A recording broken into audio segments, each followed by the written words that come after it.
Ձևավորված շարունակական բնույթ կրող պատերազմներով ուշ միջնադարյան ճարտարապետությունը զարգանում է ընդհատումներով և զգալիորեն զիջում նախընտրած շրջանին։ Շարունակում են կառուցվել վանական համալիրներ, վանքեր և անապատներ։ Այդպիսին է Նայրարատում Մուղնու վանքը, իսկ Սյունիքում Տատևի մեծ անապատը, որն իր հզոր պարիսպներով նաև պաշտպանական կառույցի դեր էր կատարում։ Պաշտպանական կառույցի և բնակելի տան զուգակցում էին մելիքական ապարակները, կառուցված Արցախում և Սյունիքում։ 16-18-րդ դարերում կառուցվում են սլացիկ եռարար զանգակատներ, որոնք կցվելով եկեղեցուն ձևավորում են վերջինիս նախամուտք և հանդիսավոր տեսք հաղորդում ողջ կառույցին։ Էջմիածնի Մայր տաճարի զանգակատունը նախատիպ է հանդիսացել այլ զանգակատների համար։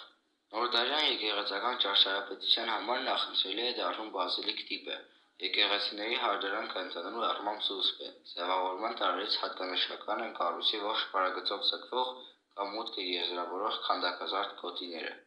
Միջնադարյան ճարտարապետությունը միջնադարում շենքերի նախագծման և կառուցման արվեստն ու գիտությունն է։ Ժամանակաշրջանի հիմնական ոճերը ներառում են նախառոմանական, ռոմանական և գոթական ոճերը։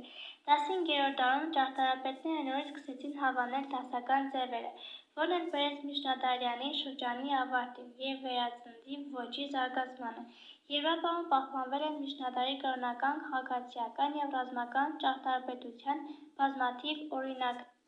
Պահպանվել են միջնադարյան գոթական ճարտարապետության ինչպես կրոնական, այնպես էլ աշխարհիկ օրինակներ, մասնավորապես մի շարք տաճարներ, պահպանված շինություններ կան ամբողջ Եվրոպայում, այդ թվում Բելառուսում, Չեխիայում, Անգլիայում, Ֆրանսիայում, Իտալիայում, Լիտվայում, Լեհաստանում, Պորտուգալիայում և Իսպանիայում։ Յուրաքանչյուր երկիր մշակել է գոթական ճարտարապետության յուրահատուկ ոճ։ Այսպիսով, օրինակ, աղյուսային գոթական ոճը տարածված է բալթյան երկրներում և հյուսիսային Գերմանիայում։ Եկեղեցին կառուցվել է 4-րդ դարի սկզբին, 300-303 թվականներին, քրիստոնեությունը որպես պետական կրոն ընդունելուց հետո, Գրիգոր Լուսավորչի կարգադրությամբ։